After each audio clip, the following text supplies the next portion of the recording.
No, I'm not in a band. No, the Avengers is Earth's mightiest. How's this helping?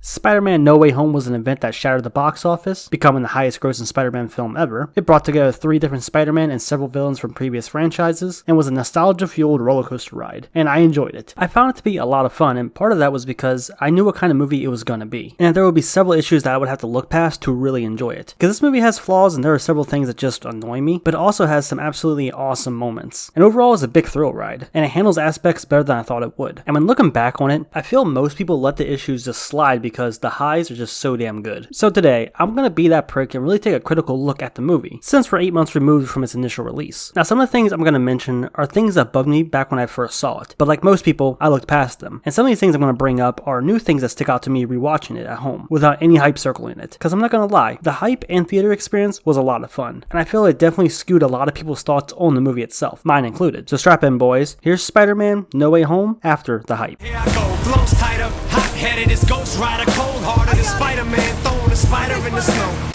So I assume we all know the gist of the movie by now, but I'll still just give a brief overview. No Way Home takes place immediately after Far From Home, where Mysterio docks Peter Parker and revealed to the world that he is Spider-Man. Now Peter is receiving a lot of attention, and it's affecting him and his friends' lives. So he goes to Doctor Strange and asks if there's a way to undo it. Strange recommends a spell that can make everyone in the world forget Peter Parker is Spider-Man, but thanks to Peter's meddling, it causes Strange to mess the spell up, so now villains from other universes are crossing over into his, and they all have a bone to pick with Peter Parker. So now he must find a way to get them back to the respective universes. That's the basic setup, and like I said, I assume you already know how the movie plays out, so spoilers from here on out. So I'm basically going to go through the movie and point out things in mostly chronological order. I did separate a few things into sections, but I'm mostly going to be pointing things out in the order in which they appear in the movie. And yeah, for about the first half of this video, I'm going to be pointing out a lot of flaws with the film that I either saw the first time or new things I noticed upon rewatches. But stick around for the second half of the video, where I go over a bunch of things that I think it does very well. So yeah, this first section is going to be pretty critical and maybe a little nitpicky, but that's kind of the point of this video. Anyway, let's get started. So the first thing that always stuck out to me was that the setup always felt a little contrived. I'm mainly referring to Doctor Strange botching the spell that sets the main conflict in motion. This always felt off, and even when I first saw the trailer, I thought this was a little silly for a few reasons. First, I don't think Doctor Strange would even attempt to risk casting a spell that will affect the entire world, no matter how simple it may seem. But just like he does in a movie, let's assume he's just cool with it and decides to risk it anyway, even though Wong himself also warned him not to do it. This leads me to the second thing, is that he barely went over the spell at all with Peter, and just starts casting it. You figured he would actually talk to Peter more about it to explain to him beforehand what exactly he's going to be doing. Although if he did do that, he wouldn't have messed up the spell in the first place, and we wouldn't have had a movie. And this leads me to my third issue. Doctor Strange messes up the spell pretty easily after some late meddling from Peter. If the spell was so simple, why would a rambling teen mess him up this badly? We've seen him at work under extreme pressure before this, so it just seems a little silly that he would fuck it up this badly. It also seems a little silly that Peter would jump straight to using magic instead of talking to the colleges themselves about his friends getting accepted. Yeah, Strange does point this out, but doesn't change the fact that it's still pretty dumb that he didn't even think about doing that. I mean, I know why the movie didn't have him do that first, because he wouldn't have had the awesome bridge fight scene. Although I guess if you were going to rewrite this section, you could have had him talk to the chancellor from the college, have her tell him no, then he goes to use magic, and you can still have Doc Ock attack the bridge, where Peter shows up and saves her, and then she talks about trying to get him into the college. I think that would have been a more logical series of events. I feel like most people look past all this stuff because you know what it all leads to and why it's playing out this way, and you just wanted to get there. And admittedly, after the first 20 minutes, that's when you really start seeing all the stuff you wanted to see. Villains coming in from other universes, the awesome action. Just getting there and setting it all up always rubbed me the wrong way. But like I said, it's one of those things that mostly everyone ignores because you want to get to all the cool stuff. So yeah, the setup always felt a bit contrived, but like everyone else, I just rolled with it. But once the story gets going and the villains start popping up, the movie really starts to ramp up and becomes a complete blast and a lot of fun. And it's at this point Peter is capturing the villains with the intention of sending them back to their original universes. But once he learns that they're all going to die if he sends them back, he decides he actually wants to help them instead, to help cure them and change their fate. And this leads me to my next little nitpick, and that's Stark technology. Bro, what can't this stuff do? So by using the Stark technology that Happy has in his apartment, Peter and Osborn were able to create devices to find cures for all of them. From replacing the chip in Otto's suit, to a device that drains the electricity from Electro's body, to creating a serum to cure Norman, and a device to change Sandman back to normal. Name me the 2 or 3 things that Stark technology can't do. Although, of course, it doesn't go as planned, with Norman betraying Peter, but always just kind of annoyed me that Stark technology just does everything in this world. I mean, the machine can literally make just about anything you want, Peter says. So, very convenient. convenient. I mean, granted, the stuff does get busted up and they gotta fix it later on, but still, Stark Technology did most of the work there. Oh, speaking of convenience, Ned has like natural magic ability apparently, or at least according to his grandma, magic runs in their family, which is perfect so that they can locate the other Peter Parkers. Okay, this one's really more so just a little joke nitpick that I really don't care about. I just think the amount of convenient things are kind of funny. Although I feel like it's like that in like most comic book movies, so I'm not gonna harp on it. It's kind of like the insane planning that the Joker in The Dark Knight and Lex Luthor in BVS do. It's either very far-fetched and contrived, or just so well thought out and things are just really convenient and work out perfectly. Plot conveniences don't bother me that much. It's really just baked into most comic book films. And here, of course, it's no different. Like I said, it's not a serious complaint. It's just a funny little thing I noticed about a lot of these films. Okay, but moving on to something that I do want to talk about that actually bugs me is Aunt May's death. I mostly like it. I like the setup, I like the with great power speech, and there's no jokes or anything to ruin the tone or the seriousness of the moment. It's really good, but there's just one thing that annoys me. It's the fact that she gets rammed into by the glider, then she gets up, walks across the room over to Peter, talks to him, and then she collapses and actually dies. It just felt like a weird way to go about it, and really all they had to do was just make Peter get up and walk over to her where she's laying down after getting rammed by the glider, and they can have the same conversation about great power, and the moment would have still been just as impactful. But by having her get up, and then talk to Peter, and then finally collapse, it all just felt like a weird string of events, and I believe they did it this way to do like a fake out with the audience, because she gets hit and you think she dies, but then you see her get up, so you think, okay, she's fine, only for her to actually die. I think it was like that to pull a fast one on the audience, and for me, it made the scene play out kinda weird. Still a really good moment, just the way it played out kinda made me laugh. Okay, I want to skip to the ending for a moment and talk about everyone forgetting Peter Parker. I'm gonna come back to the other Spider-Man and the villains shortly, but I want to talk about the spell because the more you think about it, the more issues and questions start to form. So the spell makes everyone forget that Peter Parker existed, so no one has any memory of him. His friends, his family, the other heroes, everyone forget about Peter Parker. They do this so they can stop all the other villains from other universes coming through. It seems simple enough, but then when you think about it, in his own world, even though people don't know him anymore, it doesn't get rid of Spider-Man. Spider-Man is still a public figure and a hero in that world, and far as I know, it doesn't get rid of the things that he's done in the past. That stuff just doesn't vanish. Immediately after the spell is casted, J. Jonah Jameson is still ranting about how he's a menace. So people don't know he's Peter Parker, but all the events and things he's done in the past still happened, which means there's still a video of Mysterio revealing who Spider-Man is. And yeah, no one knows who Peter Parker is, but his identity is revealed, his name and face. So does that stuff go away? And if that's the case, I assume it doesn't get rid of Peter Parker ever existing in general, does it? When Peter moves into his apartment at the end of the movie, he has the toy that he got from Ned, and inside of the box there's obviously a picture frame there. Hell, he has boxes of his things. So Peter Parker still existed, his stuff didn't vanish, things he didn't just evaporate and cease to exist now. Even though no one knows who he is, it doesn't change that there's evidence of him existing. So, back to the Mysterio video, that still exists then, right? Wouldn't that kind of create an issue later on? I feel like they kind of overlooked that stuff. Even though Strange says it's like he never existed, that doesn't mean that everything he ever had, or pictures he's taken, just vanish. There's still evidence of him existing, and a Mysterio video must still be around, right? And with Spider-Man still being a public figure and a hero that people are aware of, it wouldn't take long for people to start recognizing him again, assuming that that Mysterio video is still out there. You see, the spell wasn't that specific, and so it creates these questions that don't really have answers. Now if they said, you know, make all memory, traces, and evidence of Peter Parker ever exist and vanish, I think that would cover all of it. I don't know, it seems like I'm either overthinking it, or the writers were just underthinking. And really because of this, we're all just kind of left to assume, since there is no straight answer outside of people don't know who Peter Parker is and they have no memory of him ever existing. Also, I want to talk about this end credits scene. I thought it was a little neat, but since Venom did nothing at all in this movie and was just here to set up the symbiote, I gotta say, it makes the Venom 2 end credits scene feel a little disappointing and kind of lame because it didn't amount to much. He literally did nothing in No Way Home. Not really a big deal, just a little disappointing because I thought he would play some role, but no, he was here just to leave a little piece of the symbiote behind. It does make me interested in seeing a different version of Venom in a future Tom Holland film, but yeah, this end credits scene actually makes the end credits scene of Venom 2 just feel a little lame and disappointing.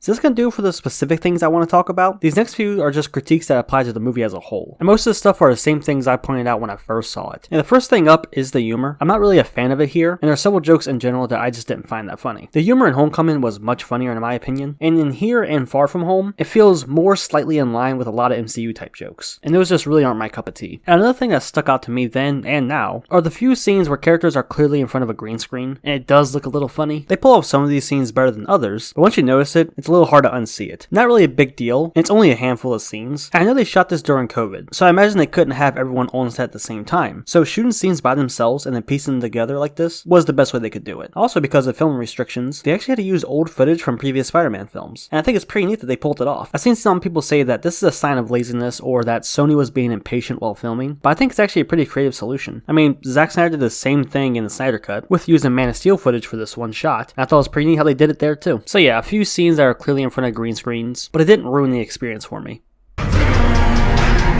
Okay, so you've been listening to me nitpick and criticize several things about this film. Some of it were things that have been on my mind ever since I saw it, and others are things I've noticed since rewatching it. But I wanted to do this section to explain that I don't hate this movie. Hell, I think it's actually great in a lot of regards. And after rewatching it several times, and noticing and nitpicking all these little flaws, I still think it's a lot of fun and very enjoyable. And most of the stuff that I just criticized, I can actually just look past and enjoy the movie for what it is. And I believe that's what a lot of people did, because things like the contrived setup and the ending with the spell are all things that would be more scrutinized if this movie wasn't so good in other aspects. And I'm gonna go over some of those things right now. For starters, the pacing. It's about 2.5 hours long and it just flies by. I think it's impressive they were able to tell a story like this in that time frame, juggling characters from different franchises while also moving Tom Holland's Spider-Man story forward and having him progress and grow. And I really do like the direction they took Spider-Man here. They set him up to be his own solo hero in the future films, which I know is something a lot of fans really wanted. A straight up Spider-Man film with no appearances from other MCU heroes. And I thought they set that up perfectly. But on top of that, they made it make sense for Peter's character and showed why is it he would be on his own. And it's mainly due to keeping his loved ones out of harm's way, and guided by the words of his Aunt May, using his powers to help others. So yeah, a really great ending with some great character progression that sets him up perfectly for future Spider-Man films. And I think I mentioned it once already, but I absolutely love the action in this film. I actually think this has some of the best Spider-Man action we've ever gotten on the big screen. They were incredibly creative, engaging, and fun as hell. And I was never bored or distracted when it was happening. And visually and stylistically, all these action sections were really great. Yeah, I'm a sucker for some really good action sequences, and every single one of them in this film delivered. But I think my personal favorite is the apartment fight sequence against Green Goblin. That shit literally went hard as hell, and the build up to it was also really great, showcasing a really good scene with Spider-Man's spider sense. And of course the final battle with all the Spider-Men was fantastic, and visually there were just some really great looking shots throughout the entire film. But my absolutely favorite one has to be this one right here. It's right after Aunt May's death, and Spider-Man's in the rain in front of this giant screen. Not only is it great looking, but it's very emotional and sad. Yeah, hands down one of my favorite moments in the entire film. Oh yeah, who can forget the music? It was great. I like how it pulled from previous Spider-Man films and incorporated it into the score. It was very well done, along with the new original music too. So yeah, there's clearly a lot to like here, even more than the things I just listed. But there is just one more thing I want to talk about before I wrap up this video.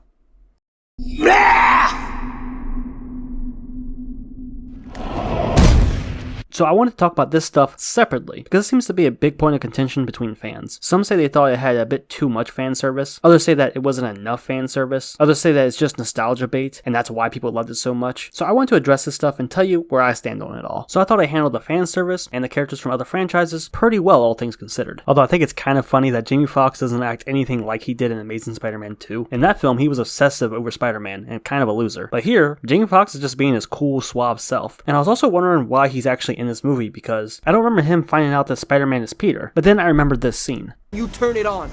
No matter what. Peter. No matter what.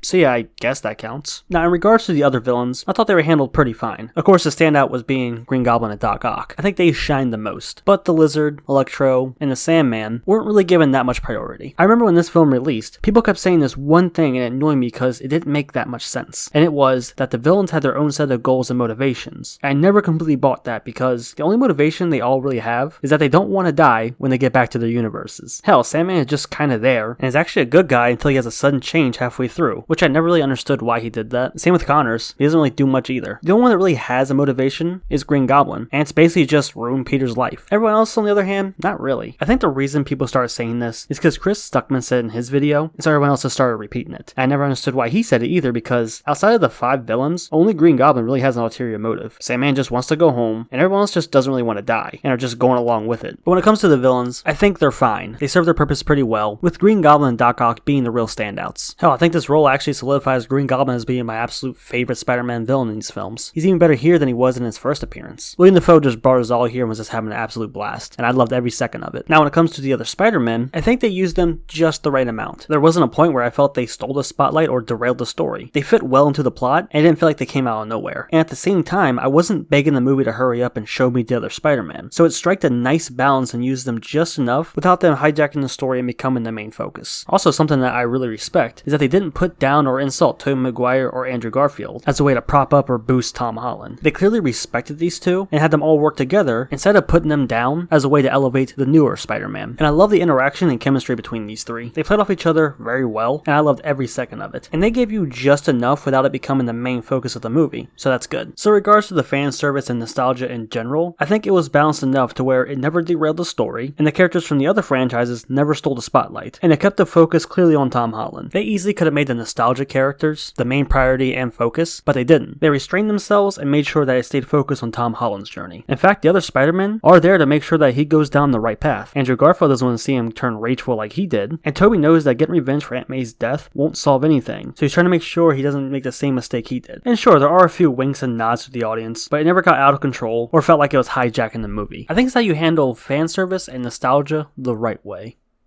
So, that was taking a look back at Spider-Man No Way Home after all the hype. And even though I pointed out a lot of issues with it, and there's several little things that annoy me, I still think it's a pretty damn good movie, and honestly one of the best ones out of Phase 4 of the MCU. And like I already mentioned, most of these issues I can easily just look past. But the point of the video was taking a step back and just taking a more critical look at the film now that the hype from its initial release has faded away. And even though some things stick out more to me now than it did before, I still really enjoyed it. And unlike other critical review channels, I'm more lenient and let things slide where others probably wouldn't. But after taking a look back on it, I will say that yes, it has its issues. Some parts are pretty contrived, but I really enjoyed my time with it and think that it's really great in other aspects, so I'm willing to overlook its issues. And so, now it's time to ask you guys, now that the hype is all gone, what do you think of Spider-Man No Way Home? Leave a comment down below and let me know. If you enjoyed the video, go and drop a like on it. And I'll give a nice big shout out to the channel members. I could never forget you guys, no matter how powerful the spell is. If you're interested in becoming a channel member, click the join button down below and check out the perks. If they interest you, consider joining. Or not, it don't matter. None of this matters.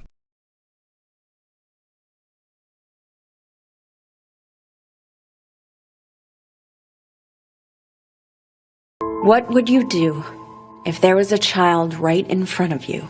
I'll grab your butt cheeks and pull out my willy, stir your asshole like a hot bowl of chili.